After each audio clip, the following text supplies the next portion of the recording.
Boa noite e bem-vindos a mais um programa. Este programa será feito em duas partes. A primeira parte, Nossa Fé, Nossa Vida. A segunda parte deste programa será sobre Conta a História falando de Portugal nos tempos antigos. Olá, boa noite e bem-vindos ao programa Nossa Fé, Nossa Vida, transmitido no canal 49 aqui em Fresno, às 7 horas da noite, todos os domingos. E este programa é repetido às terças, às 10 horas da noite. Bem-vindos. Eu sou o Diácono João Sousa de Hanford, hoje fazendo o programa juntamente com o Sr. Padre Manuel Sousa de Turlock. Boa noite, Sr. Padre Manuel. Como é que está neste primeiro domingo de fevereiro? Está bem? Então, obrigado, Diácono João, por me convidar mais uma vez a estar convosco. Com muita alegria que aqui me encontro e espero que tenhamos uma boa conversa hoje outra vez. Vamos ter, porque isto com o Carnaval à porta, a gente tem que ter uma boa conversa. Então, em Turlock também há Carnaval? Oh, nós temos lá um Carnaval toda a noite. Foi esta noite mesmo, não? Esta noite passada? Yes, começa pelas 6 da noite e vai até às 6 da manhã. Então não está ninguém a ver o programa, eles ainda estão em casa a dormir. Tiveram a noite passada lá em Turlock. Sim, grupos de toda a Califórnia e temos muito gosto com isto, acolhemos todos os grupos e este ano também foi e tudo correu muito bem. As danças têm coisas assim edificantes, tem outras que é mais para rir, outras um bocadinho mais picantes. Para chorar? E outros para chorar. Então, Turlock é um dos grandes centros do Carnaval da Califórnia, é? Bom, nós na paróquia temos tido uma dança já há muitos anos e há muitos lugares, São José há várias, a Artísia também, penso que mais do que uma. E Tular também, Hanford também, e há muita gente aqui no centro, aqui no Val. Mas talvez nenhum lugar junta tanta gente como em Turlock. Quantas pessoas costumam ter ali aquela noite inteira? Eu penso que devemos ter para umas 1000 pessoas. Uau! E as pessoas ficam toda a noite. O nosso irmão Sebastião é um deles. Gosta de ver? Gosta de ver, não é? Embora seja jorgense, não é? Só então Turlock, lá a paróquia de Nossa Senhora da Assunção, é talvez o maior centro do Carnaval da Califórnia, em português. Eu não diria isso. Eu sei que há lugares maravilhosos para isso. São José tem várias, e a Artísia também, não sei. A gente, ali também há a volta, ali também Elmar também tem tido as suas danças em alguns anos, de maneira que não diria que seríamos nós, não é? Bem, mas de qualquer maneira divirtam-se porque a Quaresma está a chegar. Será que isto é a melhor atitude que a gente deve ter? Divirtam-se, bebam o que puderem, porque a Quaresma começa quarta-feira que vem. Bom, mas isso já na Idade Média havia isto, não é? Que o Carnaval era uma coisa como no Brasil. Na Idade Média, no Brasil? Na Idade Média, as loucuras, sim, talvez não tão desavergonhadamente, mas a Santa Catarina de Sena não ia ao Carnaval, mas ela era a única em Siena, que não ia ao Carnaval. Toda a gente era uma loucura, não é? E foi no dia do Carnaval, quando ela tinha 19 anos, que ela recebeu os esponsais do Senhor e em que ela chegou à 7ª morada de Santa Teresa do Menino Jesus, quando nós falamos das 7 moradas. Dávila, sim. Yeah. Isso foi no dia do Carnaval que ela recebeu? Foi no dia do Carnaval, porque o Senhor apareceu-lhe com um cortejo de santos e ela recebeu nesse dia os esponsais, quer dizer, o matrimónio espiritual. Uau, não sabia disso. Mas parece-me que eles lá no Carnaval que não estão a pensar nessas coisas. Não, mas eles também fazem coisas assim edificantes, não é? Contam histórias de vida dos santos. Não, às vezes vida dos santos, às vezes com lições para a vida e muitas vezes lições de fé e de prática religiosa. Também há muita coisa boa no Carnaval. Sim. E depois na quarta-feira cinzas vão todos para a igreja receber as cinzas? Depois na quarta-feira cinzas vem toda a gente para a igreja. Contar ao Sr. Padre os pecados todos que fizeram no Carnaval. O Carnaval aqui é assim bastante benigno em comparação, não é? Sim, em comparação com o Brasil e até mesmo Portugal. É só ver a Madeira, uma coisa vergonhosa, não é? E outros lugares assim. Muito bem. Então hoje é o 5º domingo do tempo comum, 7 de fevereiro. Quarta-feira de cinzas é agora quarta-feira que vem. O domingo que vem já é o primeiro domingo da Quaresma. O que é que nos vem assim à mente neste começo de fevereiro? Os dias estão a crescer. Mas eu vejo sempre a Quaresma como uma outra oportunidade. Quem sabe se vai ser a última Quaresma da minha vida. Quem sabe se eu realmente estou disponível para receber tantas lições de leituras tão fortes na liturgia da Semana Santa e das grandes lições da Semana Santa, do Tríduo Pascal. Quer dizer, nós temos que viver num mundo mais espiritualizado, não é? E então a Igreja põe 3 dias para a gente conseguir transitar desta euforia do Carnaval para o primeiro domingo da Quaresma, não é? Temos a quarta-feira de cinzas, agora a quarta-feira, quinta, sexta, sábado e no domingo a gente já deve estar na atitude certa para viver uma boa Quaresma. Porque não há tempo a perder. O Pai do Céu diz a Santa Catarina, no seu diálogo, que o tempo na Terra é 1/1000 de segundo em comparação com a eternidade, não é nada. Ele diz que o tempo na Terra é como a ponta de uma agulha. Uau. Ele diz que tanta gente desperdiça o tempo na Terra e depois tem que fazer o purgatório lá, quando o podia ter feito aqui. Porque a vontade de Deus é que a gente vá diretos para o céu daqui.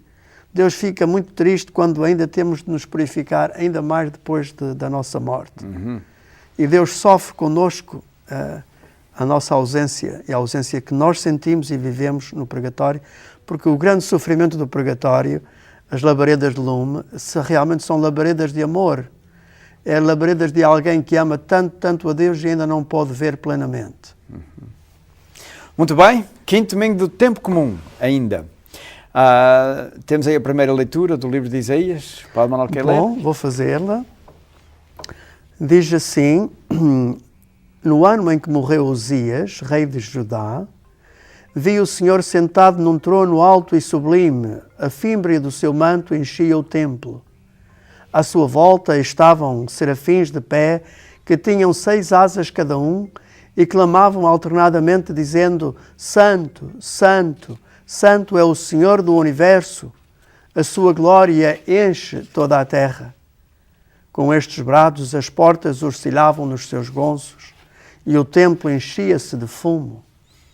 Então exclamei: ai de mim que estou perdido, porque sou um homem de lábios impuros, moro no meio de um povo de lábios impuros, e os meus olhos viram o Rei, Senhor do Universo.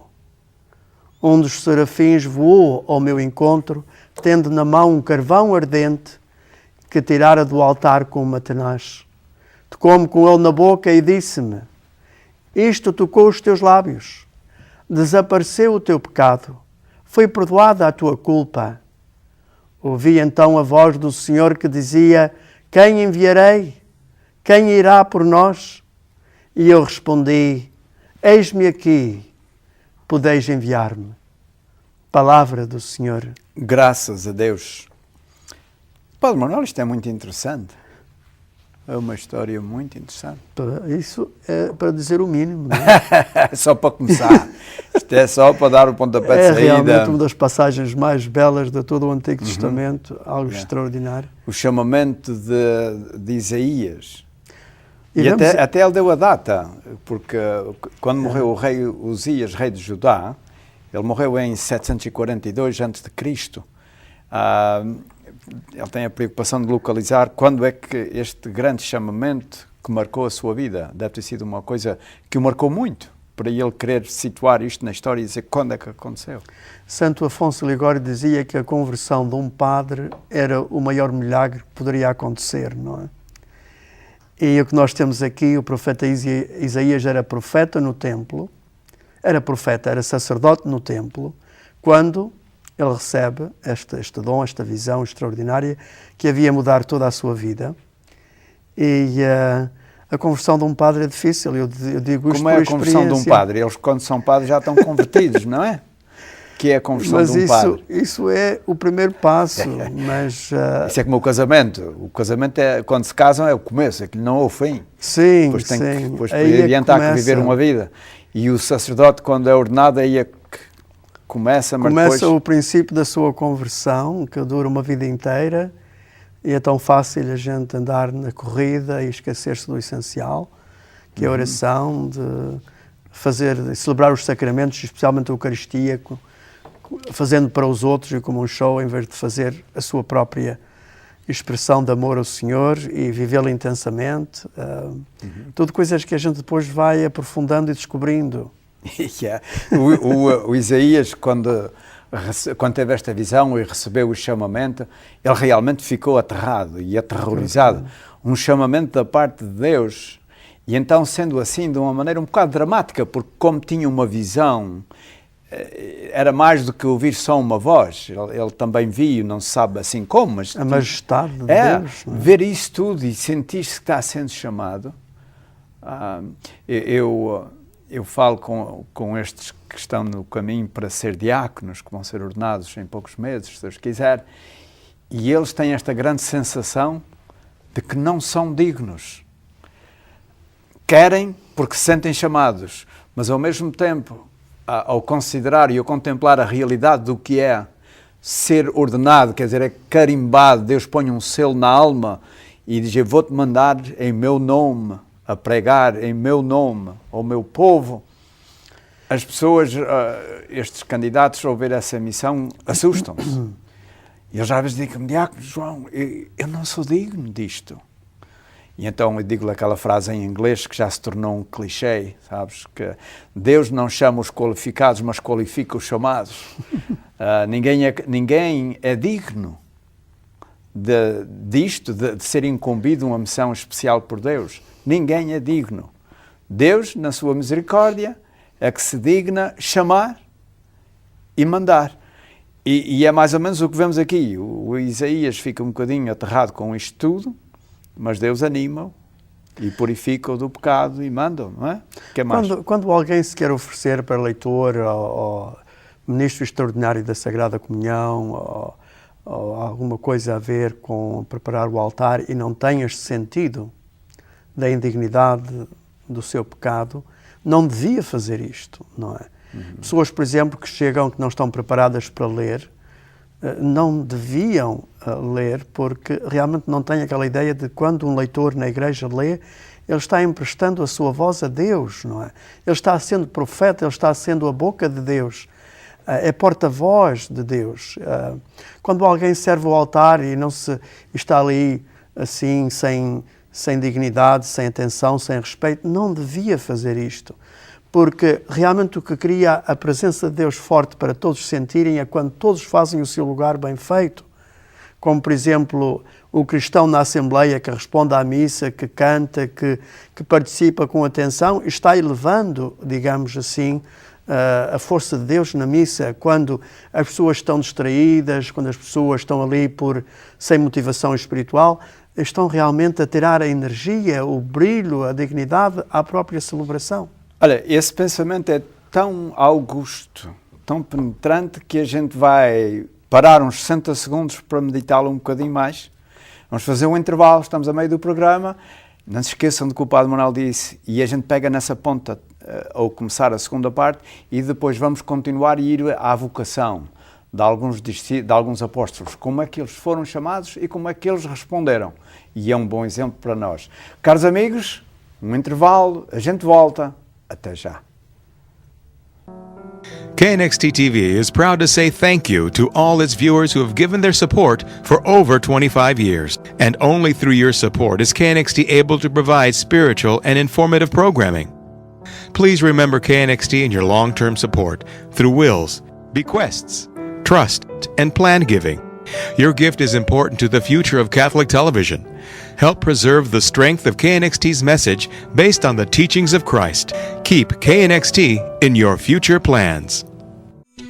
A Dream Limousine é uma empresa de limousines que coloca ao seu dispor todo o requinte e distinção que necessita para assinalar ocasiões especiais.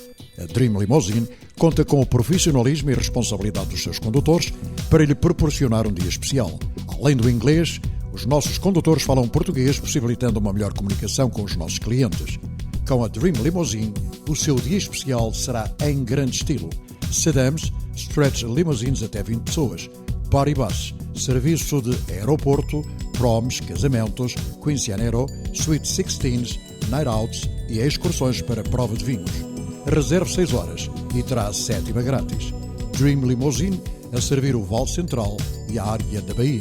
Na Califórnia, telefone 1-800-998-9248 ou aceda à internet www.dreamlimo.net. Porque há sonhos que se podem realizar. Bem-vindos de novo à segunda parte do programa Nossa Fé, Nossa Vida. Espero que vocês não tenham ido muito longe e que já tenham voltado para os seus lugares, porque o Padre Manuel estava a dizer aqui coisas que fazem muito sentido e que a gente deve meditar nelas. O Padre Manuel já tinha acabado a ideia ou ainda quer acrescentar mais uma coisa? Não, eu queria chamar a atenção pelo facto disto, ou melhor dito, entre nós. Há 2 anos falei contigo, com o diácono João Sousa, antes de ir nas minhas férias, e tu perguntaste-me, já viste alguma vez o livro The Fulfillment of All Desire?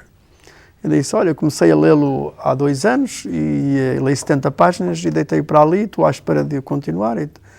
E o diácono João Sousa disse-me, olha, esse livro é extraordinário, eu gostava muito que o lesses, porque eu levei comigo, dali a 2 dias nas minhas férias, passei umas 40 horas com aquele livro, porque aquele livro era tão bom e tão saboroso, que eu lia e rezava, eu lia e chorava. Foi assim um daqueles momentos, assim também, de dom de lágrimas. E eu recordo, num determinado momento, a presença de Deus e a sua grandeza, a sua majestade, a sua imensidão, ao mesmo tempo a sua grande ternura e tantos dons, e eu que não tinha correspondido como devia, eu senti, de um momento para o outro, um grande temor de Deus, não é?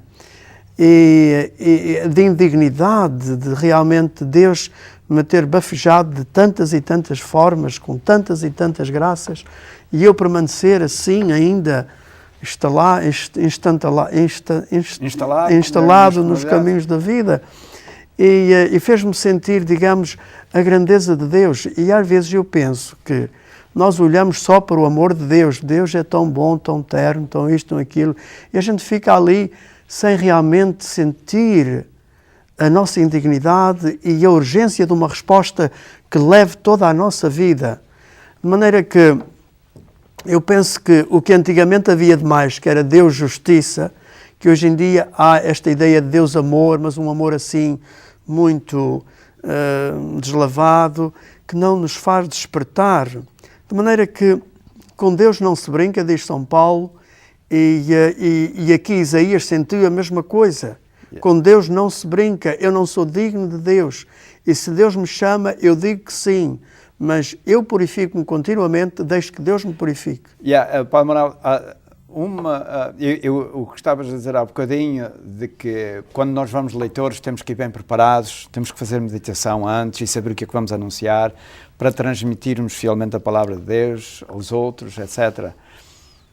Eu acho que a gente nunca devia ir à missa do domingo sem ter lido primeiro as leituras em casa. Se possível. Se possível, sim, mas fazer este esforço. Uma vez ou outra calha a ler, está bem, mas devíamos procurar fazer. Isso foi uma das razões pelas quais eu comecei aquele boletim, o boletim do Ano da Fé, foi por causa das pessoas terem em casa as leituras em português. E depois acrescentamos na página 3 uma reflexãozinha, para que alguma pessoa, lendo as leituras, depois diz, mas eu não sei entender o que é a mensagem para hoje, pois na página 3 temos uma breve reflexão para ajudar.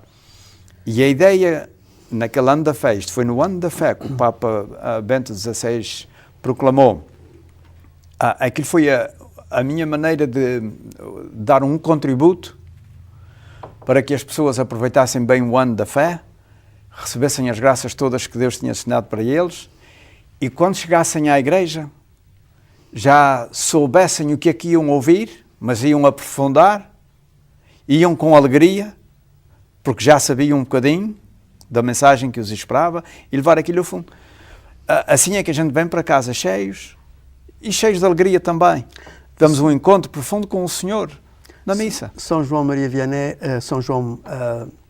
São José Maria Escrivá, dizia assim aos membros do Opus Dei, ele dizia, vamos passar a primeira parte da semana olhando para trás, para a missa maravilhosa que o Senhor nos deu, as palavras que Ele nos dirigiu, a ceia que Ele nos pôs para nos alimentar, e vamos passar a segunda parte da nossa semana olhando para o domingo, querendo levar para o Senhor obras de misericórdia, de bondade, de paciência, de compreensão com os outros, de tal forma que a missa se torne o centro da nossa vida, o centro da nossa semana, a Páscoa dominical.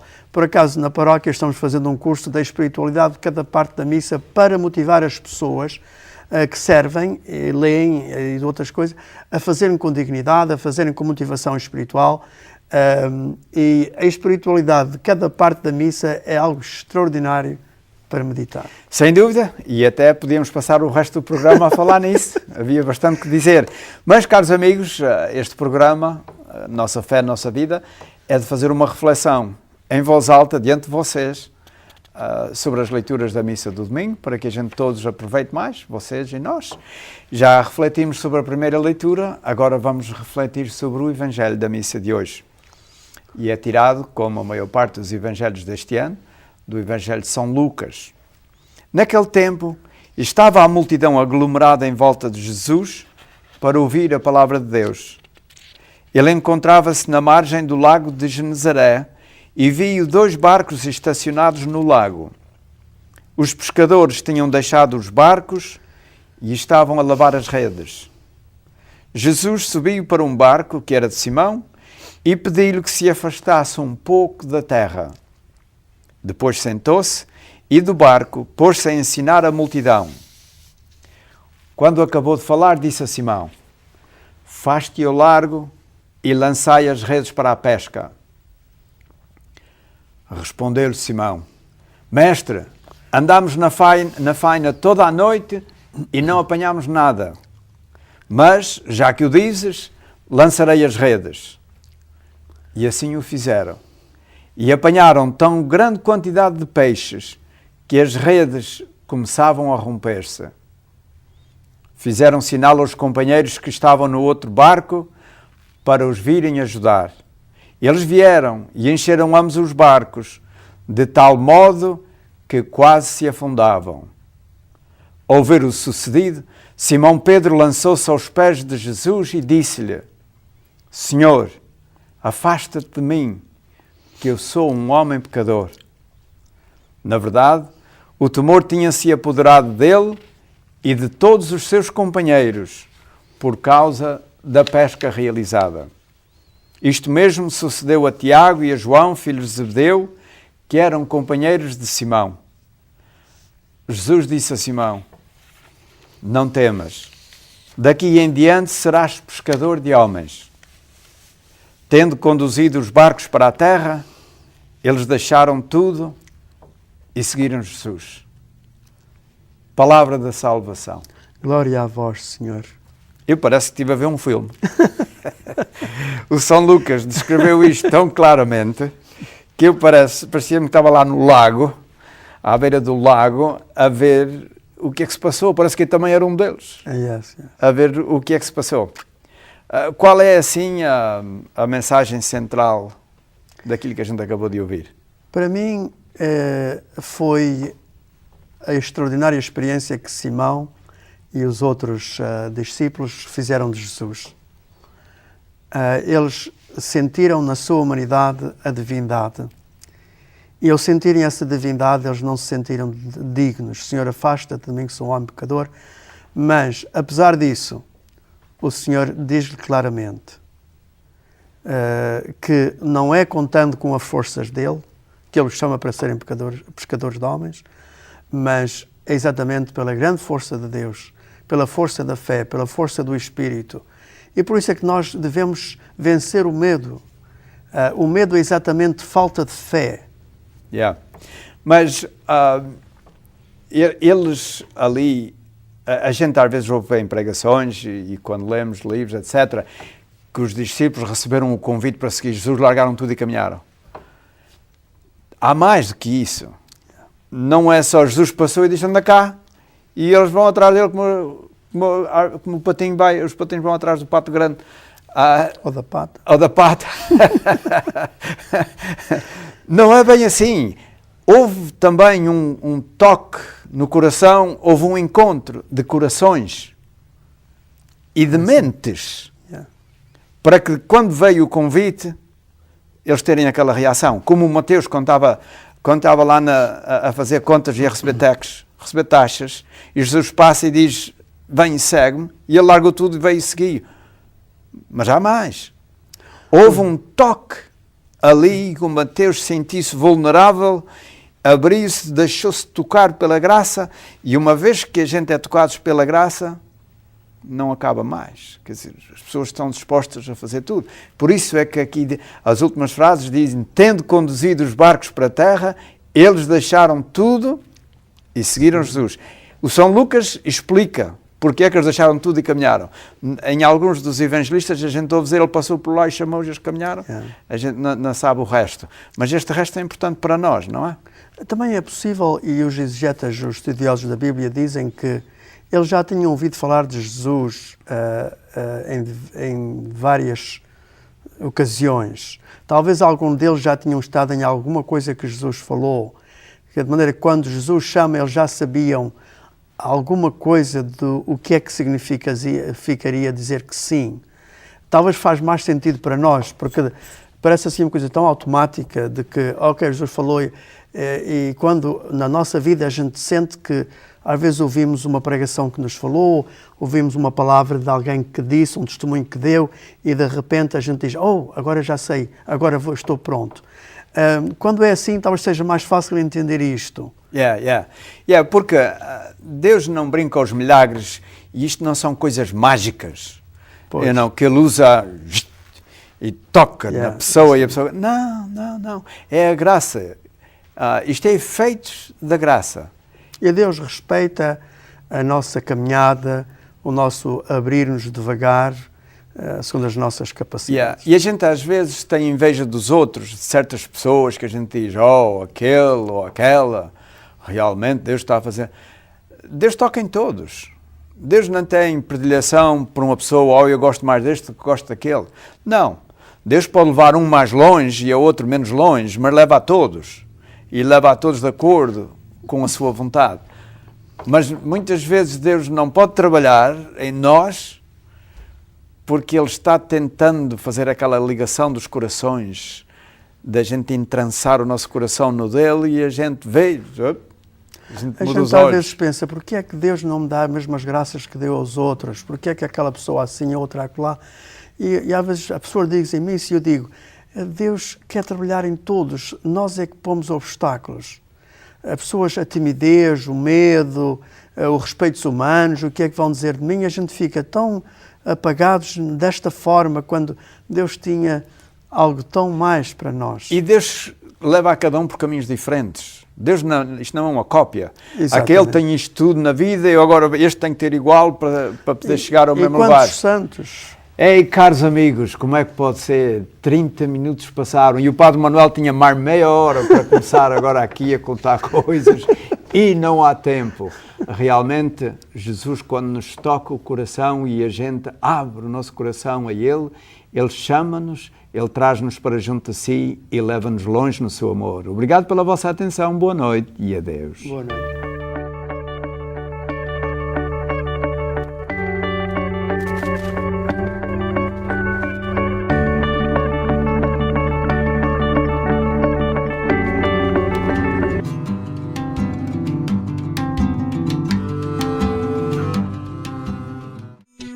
A Dream Limousine é uma empresa de limousines que coloca ao seu dispor todo o requinte e distinção que necessita para assinalar ocasiões especiais. A Dream Limousine conta com o profissionalismo e responsabilidade dos seus condutores para lhe proporcionar um dia especial. Além do inglês, os nossos condutores falam português, possibilitando uma melhor comunicação com os nossos clientes. Com a Dream Limousine, o seu dia especial será em grande estilo. Sedans, stretch limousines até 20 pessoas, Body Bus, serviço de aeroporto, proms, casamentos, quinceañero, sweet 16s, night outs e excursões para prova de vinhos. Reserve 6 horas e terá a 7ª grátis. Dream Limousine a servir o Vale Central e a área da Bahia. Na Califórnia, telefone 1-800-998-9248 ou aceda à internet www.dreamlimo.net, porque há sonhos que se podem realizar.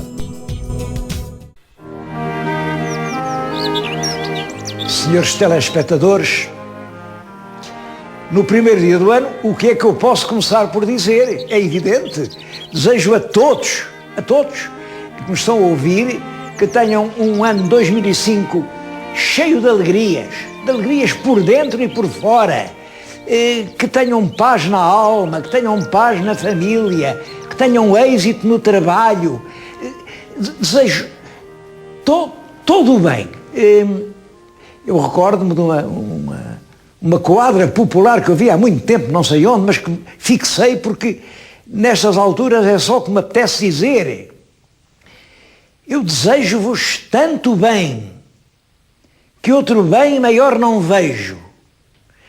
Só não sei se o mundo tem tanto bem quanto eu desejo.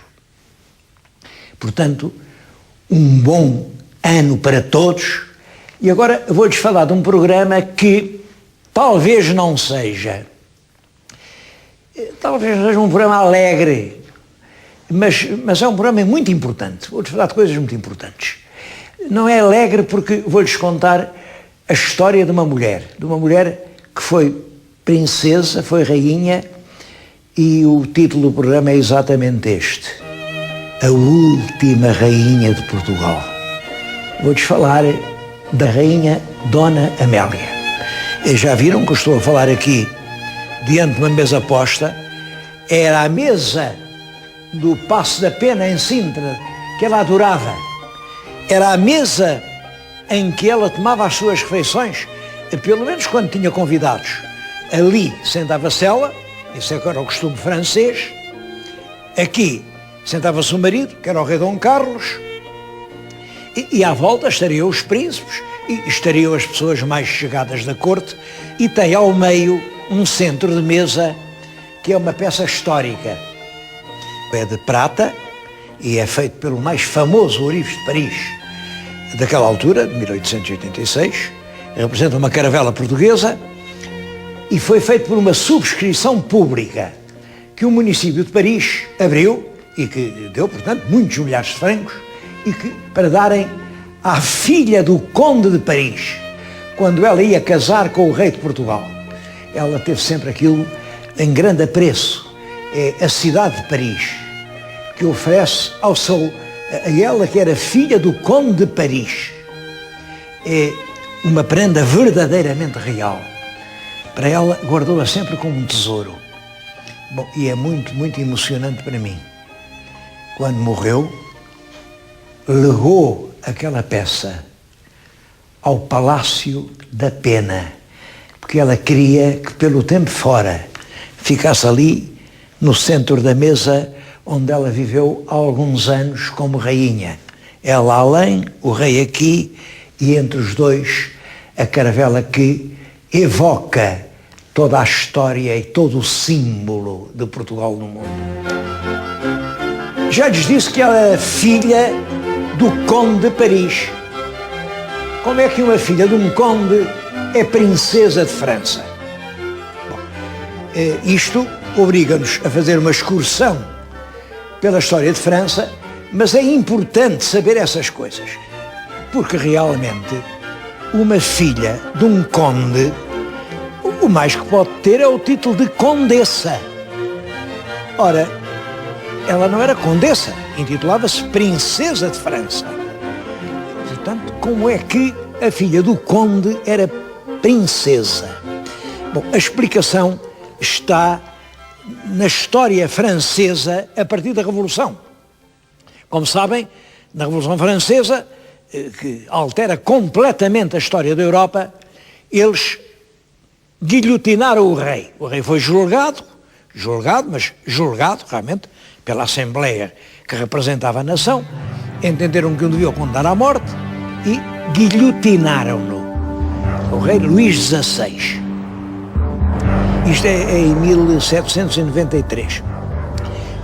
Há um período depois muito agitado, um período terrível, que culmina no terror, em que só em Paris cortaram 1500 cabeças. Eles quiseram acabar com tudo o que lembrasse a França anterior à Revolução. O terror e aquela onda de sangue acabou por horrorizar os próprios franceses. E então, no data célebre 9 de Thermidor, eles cortam a cabeça aos próprios autores do terror. O Robespierre, em 10 de Thermidor, também é guilhotinado. E acaba assim o terror. Eles voltam a um Estado, não é monárquico, já é republicano, mas não há propriamente um presidente, há um diretório. Bom, mas depressa, um dos membros do diretório apodera-se do poder e restaura realmente a monarquia. Esse membro chama-se Napoleão Bonaparte. É um homem de gênio, de facto, Napoleão é um homem de gênio, são muitos aspectos. E ele domina a França. Depois da Revolução, ele conduz os exércitos franceses, tenta fazer um império francês em toda a Europa. Ainda os franceses, ainda hoje, têm muito orgulho no seu Napoleão, imperador dos franceses. Bom, mas é claro, essa terrível aventura em que ele tenta esmagar e apoderar-se de toda a velha Europa acaba num fracasso. As forças francesas esgotadas acabam por ser derrotadas. Napoleão é preso e então restauram a monarquia. E vão chamar um irmão do rei guilhotinado, um irmão de Luís XVI, que é o Luís XVIII. Esse Luís XVIII é um homem prudente, é um homem que compreende perfeitamente. Ele sucede no trono em 1814. Ora, reparem, a Revolução começa em 1789, portanto, tinham-se passado praticamente 25 anos. E tudo tinha mudado em França. Portanto, um rei, em 1814, já não podia ser igual ao rei que foi guilhotinado em 1793. Não podia. Bom, e o Luís XVIII percebeu isso. Foi um rei prudente. Enfim, durante o tempo dele a França gozou de uma certa calma. Ele depois morreu e aí, como ele não tem herdeiros, vão buscar um outro irmão, que é o Carlos X. Esse irmão já era muito mais reacionário. Não, ele queria a França, a verdadeira França, a França antiga, a França gloriosa, a França da grande corte, bom, a França da flor de lis. E é claro, e com esse excesso, ele desencadeou uma revolução muito importante, a Revolução de 1830. Uma revolução sangrenta, são os chamados três dias gloriosos. Paris cheio de barricadas, uma luta sangrenta entre as tropas e os manifestantes, até que o Carlos X é obrigado a ir-se embora, vai para a Inglaterra. E os revolucionários pensam ainda numa república. Em todo caso, o sentimento monárquico era muito forte em França nessa época. E, em vez de uma república, lembram-se de arranjar um novo rei que não tenha nada a ver já com Luís XVI, nem com os seus descendentes. Vão buscar um outro ramo da família real, o ramo dos Orleans. E aí, o duque de Orleans é o Luís Filipe, que é um rei burguês. É um rei que já não se chama sequer rei de França. Ele não quer o título de rei de França. Não, senhor. Ele não é rei de França. Ele é só rei dos franceses. Porque em França, o verdadeiro soberano é o povo. Ele não é o soberano.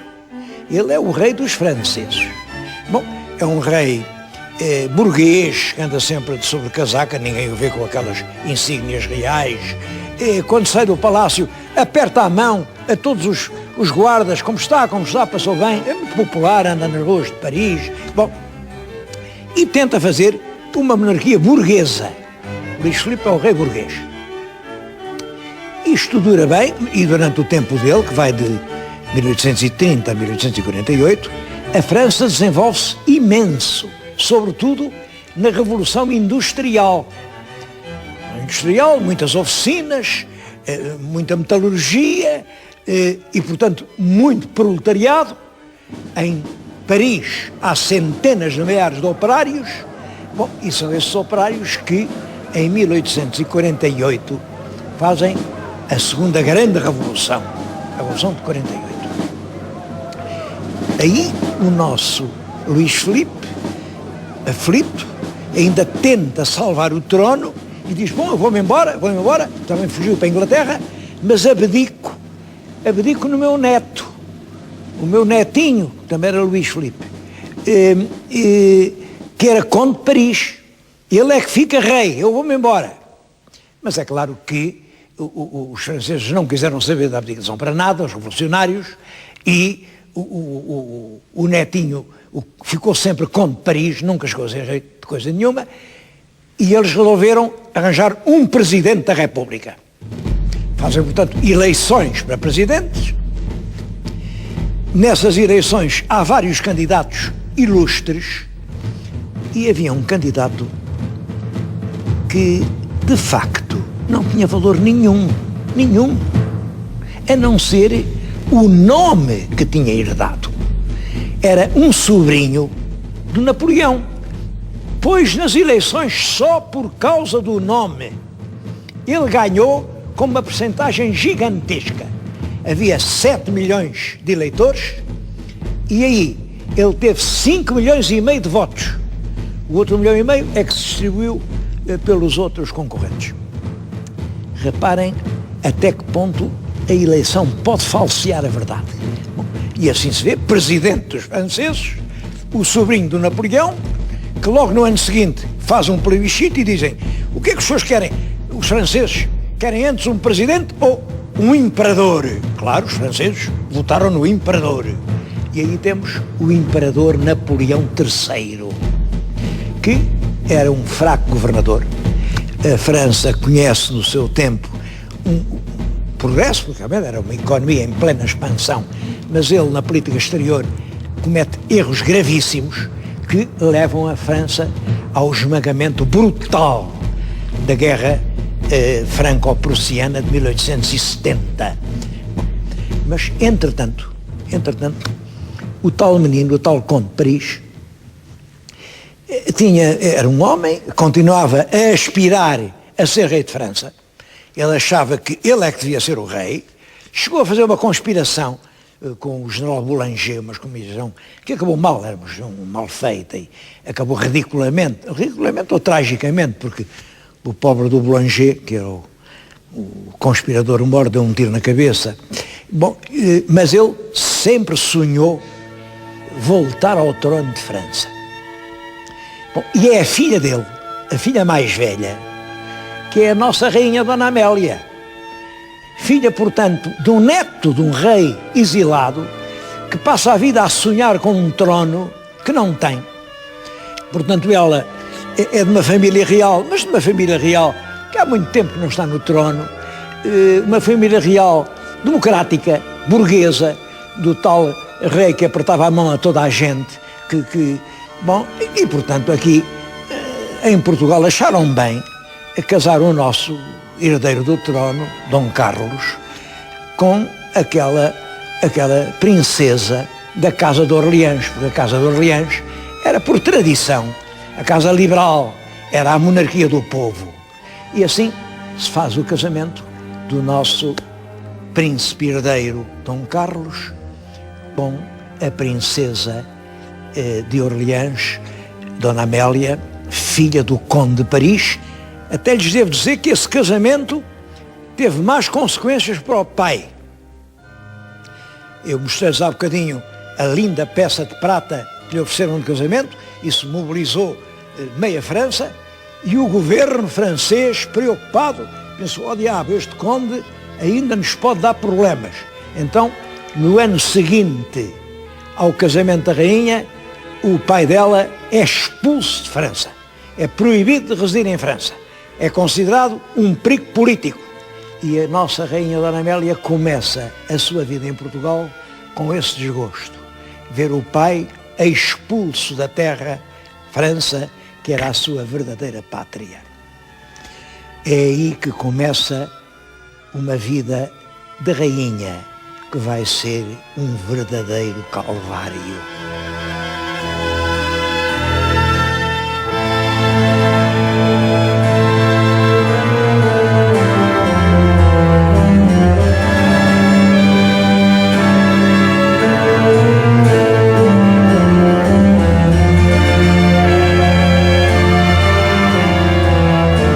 A rainha foi criada e educada num ambiente intensamente romântico.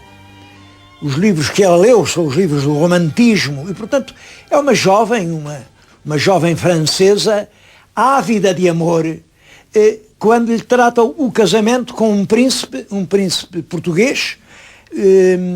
Ela tinha preferido um príncipe russo, porque acontecia, ela tinha um problema. Era muito alta, muito alta. Era uma princesa matulona, tinha 1,86 m, era uma coisa assim. Bom, e portanto, todos os príncipes eram mais pequeninos do que ela. E uma mulher ter um marido assim mais pequenino, Bom, mas o que se arranjou foi o nosso Dom Carlos, também não era nenhum pequeno. Dom Carlos acho que tinha 1,75 m ou 76 m, em todo caso era quase um palmo a menos do que a mulher. E ela tinha essa questão de ser tão grande, tão grande. Por outro lado, casou, apaixonou-se pelo marido, ela era uma grande caçadora, como Dom Carlos, ela adorava andar a cavalo, e era realmente uma artista na cavalaria, como Dom Carlos, mas isso durou pouco tempo, porque o Dom Carlos era um príncipe bastante Dom Juan, tinha muitas aventuras, tinha um iate com muitas convidadas, e raramente se encontrava com mulher. Isso cria para a Dona Amélia realmente um desgosto profundo. Estou agora a falar no quarto da rainha aqui no Palácio da Pena. Ela adorava vir para aqui. Estava aqui sozinha praticamente, mas adorava isto.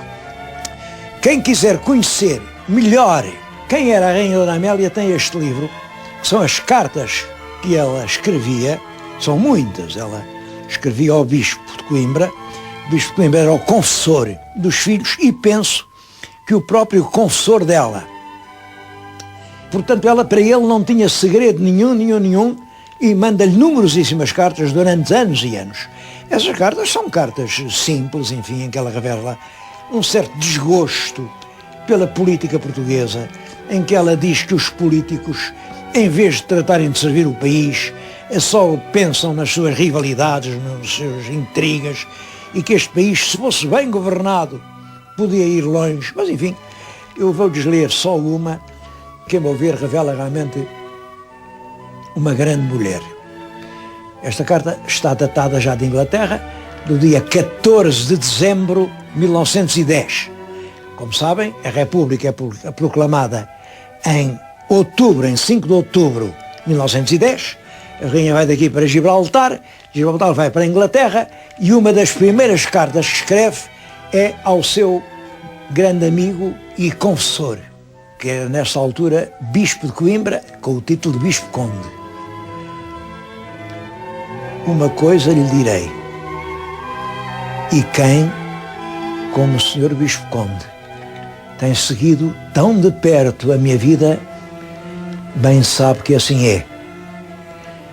Do país ao qual tanto quis e sacrifiquei, e que todas as dores, todas as desilusões, todas as amarguras me fez sofrer, não levam senão esta suprema consolação, a consciência do dever cumprido. E sempre,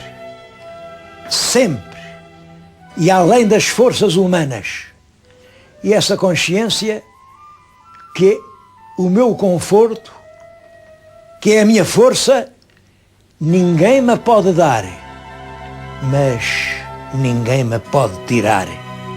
E isso basta-me. É um documento emocionante.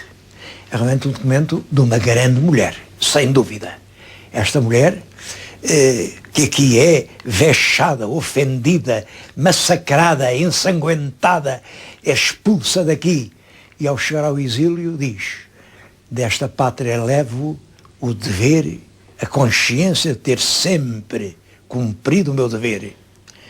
E essa consolação ninguém me pode tirar. E é verdade que cumpriu o seu dever. Foi uma rainha sempre aprumada, sempre de uma enorme dignidade. Foi uma boa mãe e, mais do que isso, ocupava as suas horas livres aqui em Sintra a desenhar. Existe um livro que se chama exatamente O Paço de Sintra. Não se trata aqui do Palácio da Pena, mas do Paço da Vila. O paço que durante tantos anos foi, no verão, residência real. E ela desenha, a bem dizer, pedra a pedra. Todos os pormenores, tudo isso foi aqui registado por ela neste livro que depois o Conde de Sabugosa fez o texto. Bom, é claro que não pode deixar de se pensar que uma mulher casada que tem tanto tempo para dedicar ao desenho é uma mulher infeliz. Há aí uma aguarela que representa o castelo visto por ela. Reparem, aquele castelo parece um espectro, parece um fantasma. É o castelo que habitava. Esta mulher viveu num mundo fantasma, num mundo de solidão. E, entretanto, procurou fazer todo o bem que podia. Olhem, foi ela quem criou o Hospital Infantil do Rego. Ela preocupava-se muito com a doença das crianças. Foi ela quem instituiu as cozinhas económicas. Isto é uma época de crise e há milhares de pessoas que só comem durante o dia a sopa que vão comer a Santos nas cozinhas económicas. É ela quem cria o Instituto Ultramarino. É ela quem cria os Institutos de Socorros a Náufragos. Ela própria recebeu medalhas porque um dia em Cascais ia a passear quando viu que o barco tinha-se afundado, o marinheiro era velho, estava atrapalhado, estava a gritar e a morrer, e ela, que estava vestida, deita-se à água, nada, ela é uma grande nadadora, e vai ao barco e traz o pescador, salvou-lhe a vida. É ela quem cria o dispensário de Alcântara, que tantas misérias remediou. É ela quem funda a Assistência Nacional aos Tuberculosos. A tuberculose era, nessa altura, um dos flagelos que afligiam o país. É ela quem manda reconstruir as termas de São Pedro do Sul, onde ela gostava de ir. É ela quem ordena que se façam as obras de restauro na sede de Coimbra, que estava ameaçada de destruição, com a ideia de fazer lá um museu de arte antiga portuguesa. Quer dizer, é uma rainha que deixou uma obra de mérito extraordinária. Foi neste quarto que ela dormiu a sua última noite, em 4 de outubro de 1910, naquela cama. A última vez que aqui vim, a cama estava diferente, não tinha estes reposteiros e tinha algo a que eu me referi nessa altura, um pequeno ramo de flores, as últimas flores que lhe ofereceram. Estiveram ali desde 1910 até agora ao último restauro. Tenho muita pena que estes restauros não respeitem certas flores. Era das coisas mais comoventes deste palácio. A rainha viveu no seu exílio, esteve em Inglaterra, depois passou para a França.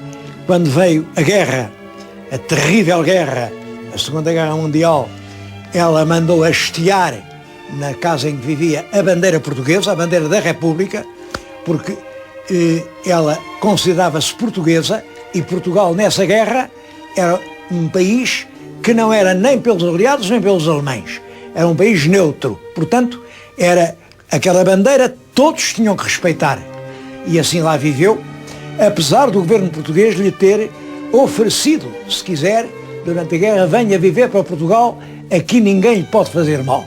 Ela não aceitou e disse: eu quero correr a sorte de todos os franceses. E lá esteve. Depois da guerra acabar, então sim, veio a Portugal.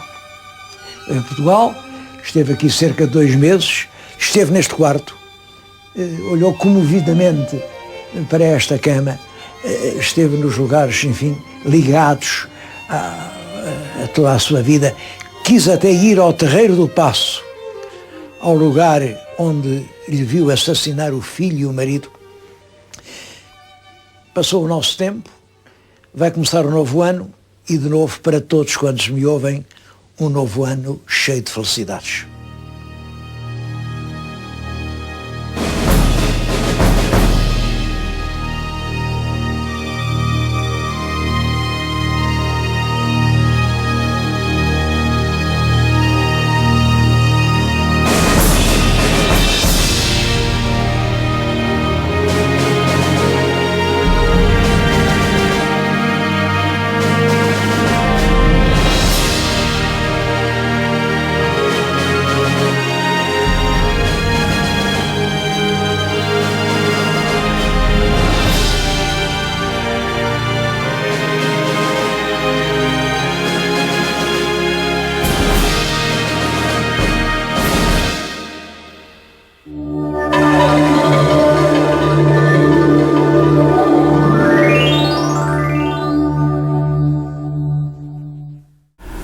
Pronto, meus amigos, estamos a chegar ao fim do programa. Temos mais talvez 1 ou 2 minutos em que possamos falar uma vez mais. Primeiro que tudo, agradecer a todos vós por terem estado a ver o nosso programa. E depois lembrar-vos também que a RTP USA, a Lusomédia, tem variadas locais na internet onde se poderão ver diversos programas. Como, por exemplo, nós...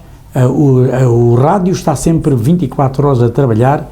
Eu estou aqui, por exemplo, à quinta-feira entre a 1 e as 5 da tarde a fazer um programa Portugal Cá e Lá, que começa a ter bastantes ouvintes, bem como também há coisas que já foram filmadas, que foram gravadas, como concertos de bandas filarmónicas de cá, bandas de cá, artistas bons do continente, com os seus concertos, e que foram filmados, foram passados e que voltam a ser passados, porque a RTP USA, a Lusomédia, dispõe de 24 horas de tempo para passar programação.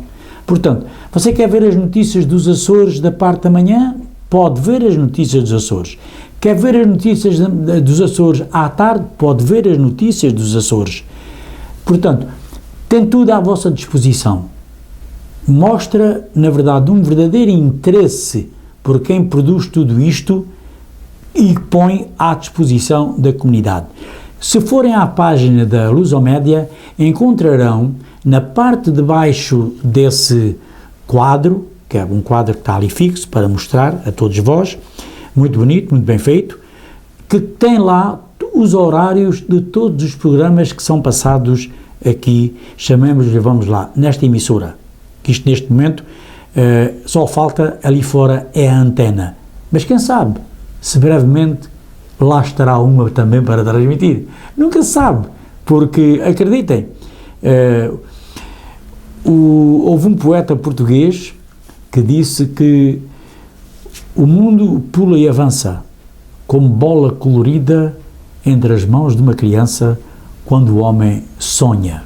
Quando o homem sonha em fazer qualquer coisa, é capaz de fazer. E eu acredito, pelo aquilo que tenho visto aqui, que temos pessoas para podermos fazer grandes coisas. Simplesmente, nós não nos podemos divorciar de vocês de forma nenhuma. Para todos vós, um abraço, fiquem bem e não se esqueçam, tudo quanto for português, ajudem a divulgar. Para aqueles que não me conhecem, o meu nome é Tito Rebelo.